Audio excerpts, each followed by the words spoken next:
এ কবরের যাত্রীরা, যখন চিরতরে চক্ষু বন্ধ হইয়া যাবে, যখন তোমাকে সাদা তিনটা কাপড় দিয়া প্যাঁচ দেবে, যখন তোমাকে মাথার ভিতরে, মাজার ভিতরে, পায়ের ভিতরে বাঁধবে, এখন তাকাইয়া দেখো কেমন দেখা যায়। এখন তোমার পীরগিরি, তোমার মুক্তিগিরি, তোমার টাকার গরম, তোমার ক্ষমতার গরম, তোমার সৌন্দর্যের গরম কই কই কই। এখন মনকে বুঝাইয়া ডাক দিয়া বলো, মাথার বান্দে বুঝা গেল রে মন, আর কোন দিন মাথা নাড়ার শক্তি নাই। মাজার বান্দে বুঝা গেল রে মন, আর কোন দিন উঠে বসার শক্তি নাই। পায়ের বান্দে বুঝা গেল রে মন, আর কোন দিন হেঁটে চলার শক্তি নাই। এ কবরের যাত্রীরা, এ বড় লোক আমার বাবারা, তাম দুনিয়ার মোট 4 জন লোক রাজত্ব করছিল। 2 জন মুসলমান, 2 জন অন্য জাতি। 2 জন মুসলমানের ভিতরে একজন বাদশা সেকান্দার বা ইস্কান্দার বাদশাহ তাম দুনিয়ার বাদশাহী করলো। বাদশাহী করার পরে ইন্তেকালের আগে ওসিয়াত করলো, আমার মওতের পরে আমাকে গোসল করাইয়া, কাপড় পরাইয়া, খাটের মধ্যে উঠাইয়া, হাত ধরে একটু বাহিরে রেখে শহরটাকে ঘুরাইয়া, তারপর নিয়ে মাটির গর্ভে রাইখো। তিনি দুনিয়া থেকে বিদায় হওয়ার পরে গোসল করাবার পরে কাপড় পরাইয়া খাটের ভিতরে উঠাইয়া, হাত দুইটা বাহিরে রেখে শহর ঘুরায়। যারা বোঝে না তারা বলে, দেখছো বাদশাহ জীবন আমাদের থেকে খাজনা এবং ট্যাক্স নিল, এখন মরার পরেও কেমন হাত পাই তেমন খাজনা এবং ট্যাক্স চায়।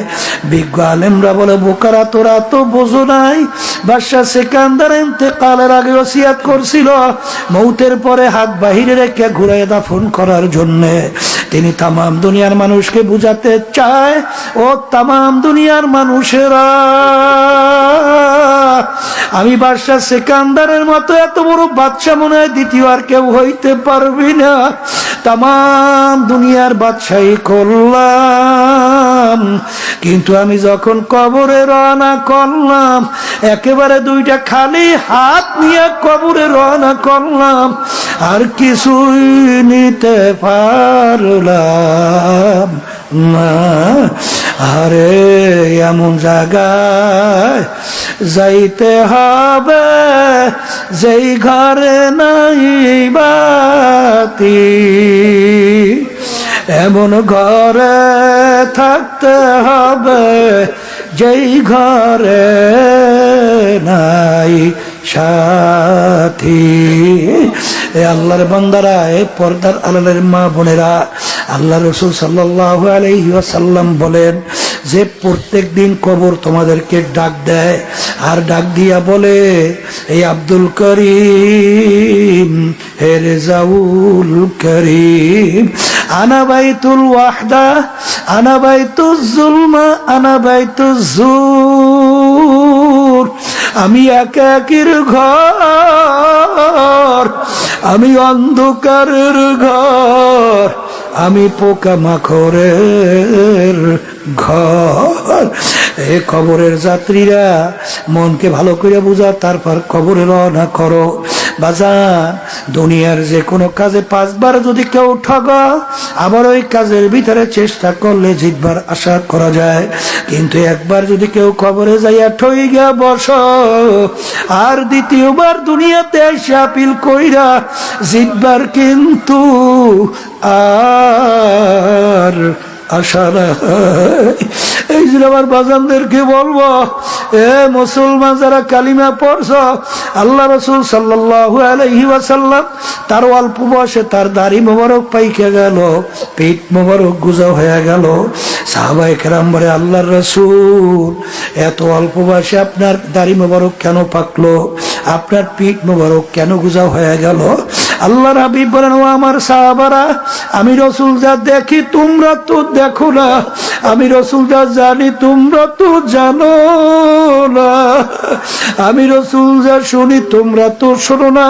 যারা ঠিক মতো 5 ওয়াক্ত নামাজ পড়ে না, যারা ঠিক মতো রমজান মাসে আল্লাহর হুকুম রোজা রাখে না, যাদের উপর হজ ফরজ হওয়ার পর আদায় করে না, যারা ঠিক মতো যাকাত দেয় না, যারা পর্দা আল্লাহর হুকুম ফরজ পালন করে না, যারা সুন্নাত তরিকায় চলে না, যারা হারাম হালাল তমিজ করিয়া খায় না, চলে না, তাদের ব্যাপারে আমার মাওলা যে কবরে কিয়ামতের ময়দানে জাহান্নামের ভিতরে আযাব ও গজবের ঘোষণা দিয়েছে।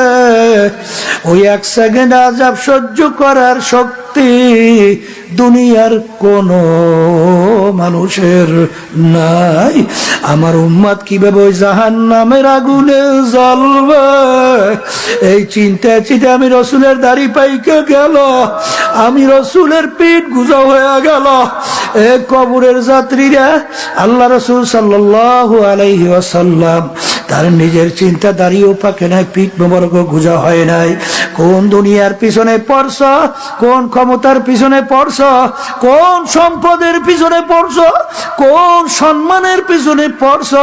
ডাকাইতের দলের সর্দার, তার কত পাওয়ার, ওর দলীয় লোক কোনো অন্যায় করলে অনেক সময় গুলি করে মাইরা ফেলায়, ওর পাওয়ার কতক্ষণ? পুলিশের হাতে অ্যারেস্ট হওয়ার আগ পর্যন্ত। যখন পুলিশের হাতে অ্যারেস্ট হইয়া যায়, বুট দিয়া লাথি মারে পাড়ায়, তখন কোথায় যে আর সারগিরি, কোথায় যে সর্দারগিরি। আজকে চক্ষু খোলা দুনিয়ায় পরীক্ষার হলের মধ্যে ধরাকে সরা যারা জ্ঞান মনে করেন না, যা মনে করে তা করেন। এই মাতুব্বারি সর্দারি কতক্ষণ? আজরাইল আলাইহিস সালাতু ওয়াস সালামের হাতে অ্যারেস্ট হওয়ার আগ পর্যন্ত।